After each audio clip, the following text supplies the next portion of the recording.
Alrighty. Well, hey everyone, my name is Kelly Knutson, State Policy Manager for the Coalition of the Delaware River Watershed, which is a program of New Jersey Audubon housed within our Government Relations Office in downtown Trenton. The Coalition, or CDRW for short, unites over 160 organizations throughout the 4 basin states to preserve and protect the watershed through policy, outreach, and collaboration. These majestic waters begin in the Catskill Mountains of New York, flow south on the Pennsylvania-New Jersey state borders, and end in the mighty Bay of Delaware. We're incredibly proud to advocate for policies that safeguard clean drinking water for the 13.3 million people who depend on this natural resource throughout the region. For all of our viewers at home, I hope that you're staying safe and healthy in these challenging circumstances. As a way to connect and engage with our supporters online, we're creating short clips that'll be featured on YouTube to help spread awareness of New Jersey Audubon's important work that we're very fortunate to continue during these uncertain times. At this time of recording, it's April 22nd, which marks 50 years of celebrating Earth Day. So thanks to everyone who have made this achievement possible. Today, I have the distinct honor of welcoming Ed Potosnak, Executive Director of New Jersey League of Conservation Voters. So Ed, tell us a little bit about yourself and the scope of work that New Jersey League of Conservation Voters does. Awesome. Well, first, let me just say thank you and happy Earth Day to everyone. We're not able today to be together and gathering as we normally would, but that doesn't make the cause of protecting our natural resources any less important. And in fact, I think what we're seeing in the quarantine or isolation that we're under is these natural areas and being outside is really important for us and our health, and our mental and both physical health. And that helps us to stay in a place that can, hopefully not get sick and fight off any viruses, COVID-19 or otherwise. So, Earth Day is a really special time. New Jersey LCV is newer in New Jersey. So we've just been around for about 10 years. In the state. We are part of a national network of conservation voter leagues across the United States of America, about 30. And we have a national office with the League of Conservation Voters based in Washington, D.C. that got started in the 1970s. So they've been around for quite some time working on conservation issues. And sort of our niche is looking and working with Democrat, Republican, and independent voters to make sure that conservation issues are supported across every political spectrum, that they're not partisan issues. And in New Jersey, in particular, we've had a long history of bipartisan support for the environment. And we've been able to accomplish a ton of really best in the nation laws and approaches to conserving our environment. And I think a lot of that has to do with conservation voters across the state of New Jersey really pushing their elected officials to stand up for what's right. And in a state with a toxic legacy, the most densely populated state, New Jersey, there's a lot of cleanup that needs to happen and a lot of protection and restoration that we're counting on so that we can leave the garden state for future generations, our children and grandchildren, in a better place than we found it. And that's what we're all about, educating citizens, working with our elected officials, and coming up with really good policies. And we love the partnership with the Coalition for the Delaware River Watershed, working across 4 states. The coalition has been very successful in advocating for the needs of the Delaware, which a lot of people depend on for recreation and, importantly, clean drinking water. And that's both at the federal and state level. So it's been a great partnership, and we really enjoy working with you, Kelly, and on the whole team at New Jersey Audubon who helped make this happen. Great, thanks, Ed. Are you able to disclose at all how many staff and where they're located? Yeah, so there's 14 of us. We have an office in Trenton, across from the State House. So on legislative days, we'll be found there. And then we also have an office in Princeton, which is like our home base, where most of the staff is. We have some shared staff with Pennsylvania, which actually works really well for the coalition, given it's across multiple states. And they work out of Philadelphia. And I sometimes joke, some folks are working from home, certainly right now, but from time to time as well. And so we also have a partnership with League of Conservation Voters in New York, working in the Delaware, but they're not employees of New Jersey LCV. Got it. Wonderful. Like I said earlier, you're a trusted partner on the issues that we serve, and we just love working with you and your incredibly diverse team as well. So next, because we're talking with New Jersey Audubon, do you have a favorite bird species and place that you utilize for recreation? Yeah, so birds are, something that I am not an expert on, but I will say they're really important for so many different things that happen. And I've been finding a lot of joy recently, not being a birder or an expert, in observing a pileated woodpecker that Mm. has been visiting some of and I think they're not the healthiest trees to get to animals that are inside of them, and really getting a firsthand look at that. Interestingly, where I live, the noise from planes is usually really a lot, and it's Mm. hard to discern bird calls, just from traffic and planes. But with COVID-19, a lot of that background noise is gone, and there are all kinds of new calls that I'm really curious about. And I put a New Jersey birding guide on my windowsill and a bird feeder out to take Nice. a quick look at what else I could see and look. And then favorite place to visit, you know I am a big fan of Round Valley Reservoir. Mm. Um, I think it's an interesting topographical place. It has some amazing recreational opportunities with boating and fishing and hiking, and it also has a beach, which is really cool. So you don't have to go down to the Jersey Shore and deal with all that traffic. So that's one of the places, not particularly in the Delaware, although folks who live in the region are enjoying that water, and the water's pulled from the Raritan. Nice. That supports that. Great. Yeah, my mom has become a backyard birder during this time. It's so easy Yeah. just to stare at their window and see the little critters come. And, she's always sending me pictures of woodpeckers. So it brings a lot of joy for her Yeah. home. I know for me and my partner, we love wandering the trails of Mercer Meadows. It's near Oh where we yeah. live, and just enjoy watching the northern harriers soar above the grasslands there. And they're breathtaking and definitely bring a huge smile to my face every time I see them. Yeah. So how did you become involved with the coalition, and really what's your favorite part of CDRW as our state lead? So we got involved, I guess, as the coalition was first spinning up. I don't know how many years it's been now. I feel like maybe 4 years. Is that Yeah, about right? we got started in Um, 2012. 2016 is when the state lead program started. So yeah. yeah. So we were involved in it back in 2012, and then as the state lead program was, getting developed, we had already been involved with the coalition. And I have to say, it really makes sense. At LCV, we like to look at ourselves as a convener, bringing people Mm. together. We have an agenda that we put together, a legislative agenda that we do with over 20 partner organizations and with input from our membership, et cetera. So, being part of a coalition that was working on a geography that spanned multiple states, a shared resource where we all have interest, just made a ton of sense. And I think we've seen the results in a very positive way. Particularly I guess it's called the Delaware River Basin Conservation Program, which provides millions of dollars in on-the-ground funding to restore and preserve the resources along the Delaware. That would not have happened without the coalition. And quite frankly, that's something that we're really proud of in being involved in the coalition. And so it just makes a ton of sense. And that's not something any one state could do on its own, right? We Right. need Delaware, we need Pennsylvania, we need New Jersey, we need New York to be supportive, because they all have congressional delegations that can advocate for a program like this. And one state on its own would be just shouting into a bucket, and listening to the echo. But with multiple states in the coalition working together, 4 states working on one source of drinking water, we can get big things done. And we're really proud of that.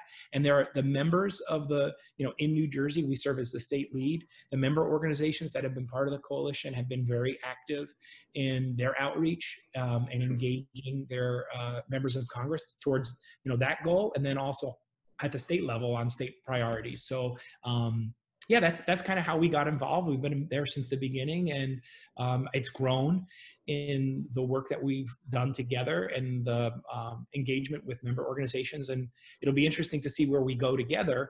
But I think there's only better and more positive outcomes for the region to come. And it wouldn't be possible without the coalition. You're right. I mean, cross-state collaboration is a key fiber to our success, and it's so good to see these states come together to protect and prize natural resources, that so many people depend on each and every day. You kind of highlighted it a little bit, but I want to expand on why partnerships are so important to be successful in this work. Yeah, I mean, particularly what I would add is, every organization that's working on this comes with either a specific interest. Yeah. Audubon is known for its, focus on birds. I think that is something, people are very aware of. I now know through my experience in this line of work. Before this, I was a high school chemistry teacher. Mhm. So I've come to learn a lot. But that specific area and perspective is really critical when you put it together with other perspectives. So we have like the Musconecton River Watershed Association working in a coalition, right? We have folks from the New Jersey Conservation Foundation working in the coalition. We have a lot of other partners, that are place-based, like the Cooper's Ferry Partnership, I think recently got Right. involved, and Cocos Creek Conservancy, and all of these organizations are have a very specific perspective, and some are place-based. And so they have a very specific geographic reason that they understand deeply. And with that, they have connections to real people and elected officials, decision makers in the region that Yes. are, just are second to none because they hang out in the same community. And so I think the benefit of all of the partners working together is bringing those relationships that they have on the ground, as we call it, through the very specific kind of work that they do together to achieve one goal. And then in addition, it's really good for all of us in partnerships to learn from each other, because it's really hard to know all the wonderful things that are happening across the state and what all the groups are doing. But we get together and we get to talk and learn from each other. And that makes us better conservationists, better environmentalists, better at our jobs, by working and learning what's happening in these regions or in the different areas that people focus on, whether it's the rivers, the natural wildlife like Audubon is focused on, our coasts, all these Delaware Bay Shore, they're very specific, and there's a lot of knowledge there that we can tap when we work together and really accomplish shared mutual interest goals. Yeah, the coalition is a great network to bring people together and share resources. And, we're stronger together in this work, ranging from those watershed education groups to those national environmental advocacy organizations as well. So thanks, Ed, for elaborating on why partnerships are so important in making this work happen. Next, I want to focus a little bit on New Jersey and ask you, what is the biggest threat you foresee to habitat restoration and protection? Yeah, I mean, I think the biggest threat we always see in New Jersey is development. There is a constant pressure for our lands to be gobbled up by bulldozers and, strip malls put in. And, we are already the most densely populated state. We're slated to reach full build out by 2050. So just in the next 30 years, every parcel of developable land will be used up. On the contrary to that, we also have some of the biggest investments and the best programs for land preservation in the United States. I know Audubon has been very active in the Keep It Green Coalition, which is another entity that works on land preservation. But we really have to be careful about development and making sure that it's going to be done right, and that we're redeveloping areas that have previously been developed before we're chopping down natural habitats to go forward with community needs, whether it's housing or commercial or industry. That's going to be really important. And with all of that comes a lot of concrete and pavement.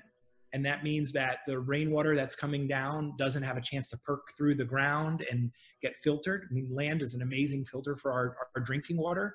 And with it, we get polluted runoff. And that stormwater is also creating nuisance flooding and damaging flooding that comes at the cost of a lot of families. So I think the biggest threat, you're asking about restoration. We do need to do restoration, but it's really to the lands we already have that have been, diminishing over time. Any place you visited as a kid, when you go back now, it looks very different, and mostly because of construction. And, finding a way to be on balance with the needs that are, quite personal: clean drinking water and affordable, reliable drinking water for industries like the pharmaceutical industry is really important, because you can't have a really strong economy without affordable drinking water. You're not going to have breweries. You're not going to have the water intensive resources, and development is at odds with that goal. And Right. it's something that, we're very careful about how we approach it every day because we want to be, reasonable and balanced, but it is the biggest threat that we face. Agreed. It's so important to continue advocating for the protection of our current green spaces that are fewer and fewer as development grows. And I agree, natural solutions and green infrastructure is so important in this fight moving forward. Yeah. Where do you see the state of New Jersey in 5 years in terms of conservation and restoration and protection, et Well, cetera? you sort of touched on it. You said green infrastructure, which I didn't Yeah. talk about in the last question, but why that's so important is even though we have already legacy development, these are, buildings that have already been put in, or parking lots or malls or what have you. Many of them were built before we had the knowledge of what the impacts Mm. were going to be. And so we've updated our stormwater rules currently. So new construction is doing a pretty good job at protecting our interests going forward. Our access to clean drinking water, our access to clean rivers to recreate in and for aquatic species, which is important as well. But we actually have a chance to go backwards and Mm. fix some of the problems that we have through green infrastructure. And what green infrastructure is, it's natural-based systems.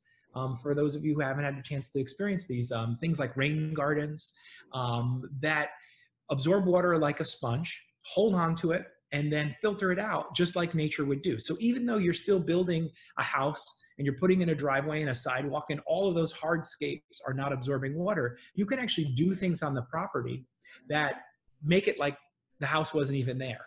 Right. And we need to go backwards in time because New Jersey has been, very successful. People want to live here. We've had a lot of really good jobs, and with that, the buildings that come along with it, and all the roads and stuff that are important for that infrastructure. We need to go back in time and put in green infrastructure to deal with and handle and address and clean up the polluted runoff from yesterday. And green infrastructure is the best way to do that. They're beautiful to look at in our communities. That's like things like bioswales. So along a street, the runoff would normally go into maybe a grate that says, do not put chemicals in here. It goes to, there's a little picture of a fish. Before it even gets there, we can have something on the side of the road, which is a bunch of plants with rocks in it that would catch the water, allow it to filter and not get to that drain. So it doesn't flood the stream, and the stream to the river, and the river to our roads. And that's where I think in 5 years, we're going to be taking this issue much more serious. I think we're going to see a larger investment because it all costs money to prevent flooding, but flooding Yeah. also costs money. I don't want to say that we're not paying the price. We are. Businesses close. We got to Yeah. redo basements, houses being washed away, roadways, bridges, et cetera. So it's a good investment, but I think we'll be taking this much more seriously and investing more resources and requiring new construction to do an even better job. And all of our sectors. So that's, the government should be putting in green infrastructure too. They're not exempt if homeowners and businesses are doing it. And I hope, if I had a crystal ball into the future, that's the kind of stuff that we're going to be seeing in New Jersey, and we'll become a national leader on addressing this stormwater problem that's causing flooding and polluting our water supply and our rivers and streams. And I think that it's something we can all be proud of together Right. in the function for working on as well. Yeah, there's so much potential for New Jersey to be a national model for other states to follow. And, nature we can learn so much from. It's great to inform and guide design in the future. Next, I want to ask you how conservation is linked to public health and especially the climate crisis. Yeah, I mean, I think people always say, like, what do you do for a living? And I say, well, I work for an environmental nonprofit. We, the little spiel I gave at the beginning. But the truth is, I see the work that we do as public health, because ultimately what we're doing is protecting and restoring our environment for our health. It's a very people-focused endeavor. And of course, we care a lot about the animals that are dependent on the decisions that we make.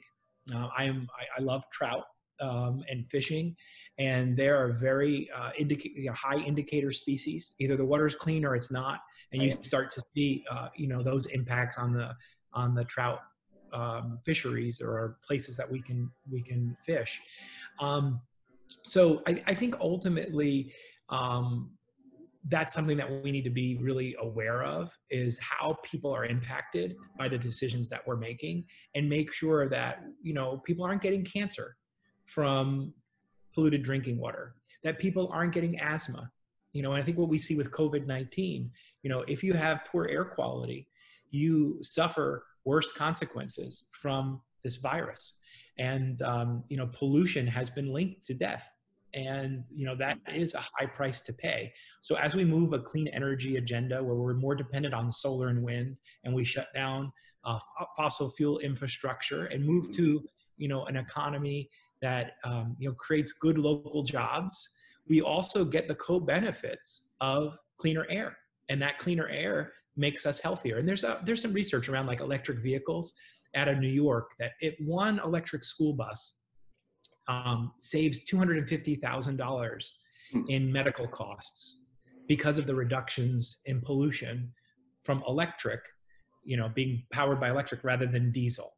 And that's important to note because that's using the sources we currently use to generate that electricity. So just think about that. One school bus saves $250,000 in emergency room visits and medications like inhalers and other kinds of prescription drugs that would be a result of that polluting bus still staying in the works. So, you know, it is a very human endeavor. It's about protecting us. And I like to think of our kids and their children in the future from having these negative health consequences. And in urban areas, we see those numbers for asthma and other health-related issues from poor air quality. They're very, very high. And, you know, every county in New Jersey, you know, is failing, according to the American Lung Association, on our air quality.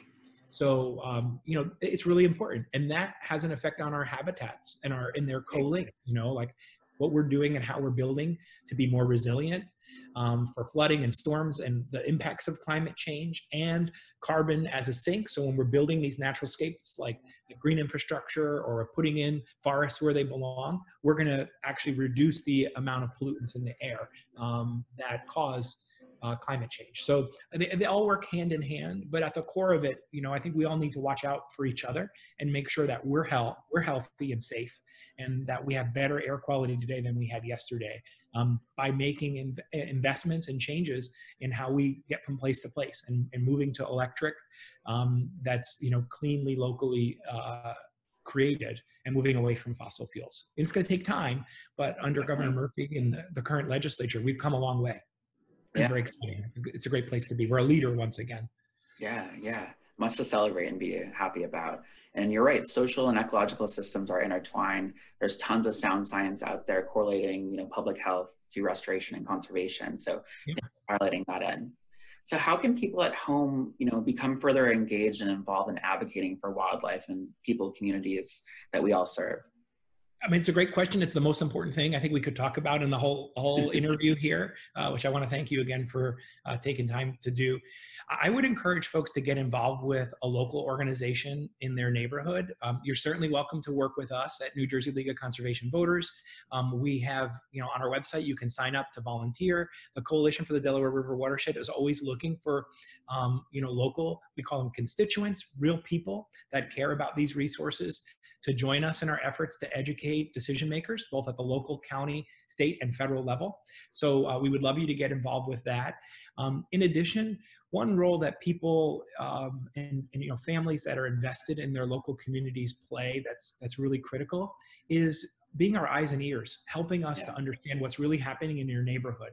And I think the work that we've been doing on flooding, it's really important to understand, like 20 years ago, was there an intersection that didn't flood? But now, because of this, you know, big installation that was built that had been trees before, now it floods every time we get a quarter inch of rain. You know, those stories and those changes at the local level help us to engage with decision makers in a way that's really, really meaningful. So it's more important than ever, with lack of leadership at the federal level, that people get involved. And if you're interested, you could reach out to me and I can hook you up with a local you know, environmental group that's working on a, you know, something in your neighborhood, or, you know, at the state level with the coalition or ourselves or other partners that work at that level. You know, we need your help very much. Thank you for that. As we near the end of this interview, any closing remarks or final points that you want to add? Well, I mean, I think the thing people in New Jersey should be familiar with is, you know, especially because today is Earth Day, is how far we've come Yeah. And what a difference really leadership makes. I think we know at the local, county, state level, who's in office makes a difference. And we always like to encourage people to stay as engaged as possible. And when you're looking at candidates for office, to take a minute to really find out more about where they are in environmental issues and make that part of your decision when you go to the polls. Whoever you vote for, that you're voting for the person who is going to put the interests of our public health, the health of our families and our businesses, because the environment and economics are inextricably linked, ahead of corporate profits and short-term decision making that comes at a higher cost in the end. And you have that very, very powerful tool, and that is your vote. Each June and November, I guess it's going to be July this year because we've got a postponed primary. Yeah. But when election day comes this year in 2020, November 3rd, for the general election, I would encourage you to vote with the environment in mind. I think that's really important. And, a lot of our organizations have tools to help you understand how your legislators, both at the federal and state level, are doing in protecting the environment. And, look at those and, look at the whole plethora of issues that they're involved with, but definitely look up their record and bring an environmental voter consciousness with you when you vote, or if you vote by mail, like I do, when you fill out your ballot at home before you drop it in the mail.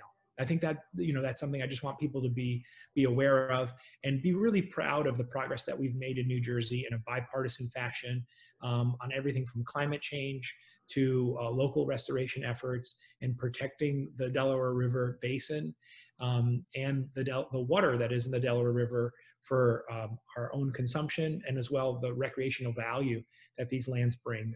It's something that we have more work to do, but we've been really successful thus far. And it's something we should really be proud of as New Jerseyans in the Garden State. So thank you everyone who has been involved, and we hope other folks will get involved and look forward to that and working with you on it. And of course, Kelly, and to everyone at the coalition, we love working with you. Keep up the great work.